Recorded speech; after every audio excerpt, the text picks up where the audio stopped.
Hi guys, Jeff with Construction Fastening Systems. I want to give you a brief overview of the Ramset T4SS single shot tool. So let me get the case out of the way and I'll show you some of the new features of the tool. Okay, so here's the Ramset T4SS tool out of the case.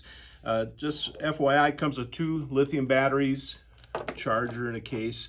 It's fairly lightweight, it's about 7 pounds. It's a little bulkier, heavier than some of your powder actuated tools, actually lighter than some. A couple of the features that we like about it, notice the tapered end. You have easy access into the tight spaces. Another feature that I really like is your fuel and battery level. And what's nice about that is if you're a quick job or in a hurry, don't waste your time with low fuel or no battery. You can see right there.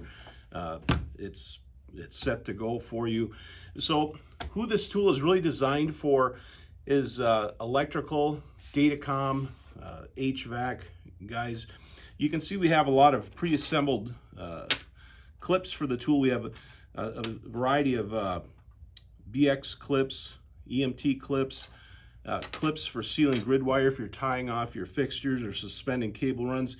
We sell a boatload of these little tie wrap mounts for running small cable runs, and we also move a fair amount of threaded rod holders. We have these available in 3/8 and 1/4 inch sizes to put up with the tool, and of course some single pins too if you're blasting a box on to a block wall or what have you.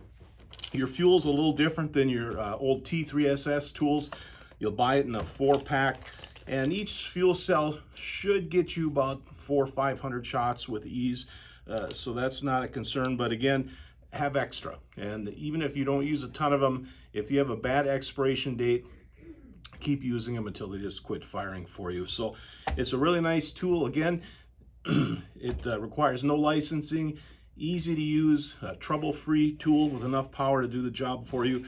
You can find the tool online at constructionfastening.net, as well as all the different accessories too, and I'll leave you some links below in the video description. One thing I forgot to mention, you can use this on a pole tool. Again, it's a little heavy on a pole tool, but there's a very nice secure mounting system that allows you to sectionally increase the length of your pole too. So if you're putting up tie-offs for your light fixtures, or you just simply don't want to go up on the scaffold or on a lift. So there you have it. More information below. We have them online and in stock at constructionfastening.net.